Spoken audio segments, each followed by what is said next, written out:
ఉచిత ఇసుక తవ్వుకోవటమే. మా ప్రభుత్వం అధికారంలోకి వచ్చిందనుకోండి, వెళ్ళటం ఇసుక తవ్వుకోవటం వచ్చేయటం అని చెప్పారు. ఎక్కడైనా ఎలా చేస్తున్నారా? ఇసుక రీచ్లు ఎక్కడైతే ఉన్నాయో అక్కడ దాని కాంట్రాక్ట్ పెట్టారు, టెండర్స్ పిలిచారు.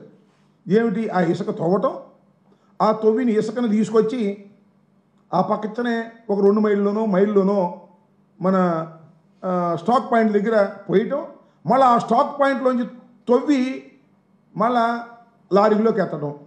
దీనికి కాంట్రాక్టర్లు కావాలి. వేసారు కాంట్రాక్టర్లు. ఎవరండి కాంట్రాక్టర్లు? మన తెలుగుదేశం తమ్ముళ్ళే అందరూ. ఎవడు కాంట్రాక్ట్లో వేయడానికి వీల్లేదు, అప్లికేషన్ పెట్టడానికి వీల్లేదని దబాయించి మొత్తం తెలుగుదేశం తమ్ముళ్ళు తీసుకున్నారు. ఇవి చూసుకో, దోచుకోవటమే. ఎంత రేటు చెబితే అంతే. తవ్వినందుకు పోసినందుకు వాళ్ళు పెట్టిన రేటు వేరు, వీళ్ళు వసూలు చేసే రేటు వేరు. ఇవాళ చౌకగా దొరుకుతుందా ఇసుక? ఎక్కడైనా చెప్పండి నాకు.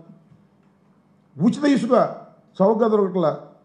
వైఎస్ఆర్ కాంగ్రెస్ పార్టీలో ఉన్నటువంటి రేటు కన్నా కూడా ఎక్కువగా ఇసుక దొరికేటటువంటి పరిస్థితి, రేటుకు దొరికే పరిస్థితి వాళ్ళ రాష్ట్రంలో ఉంది అంటే ఇది దోపిడీ కాక ఏంటి అని అంటున్నా. చంద్రబాబు నాయుడు గారి పరిపాలన వచ్చిన తర్వాత ఇసుకలో దోపిడీ.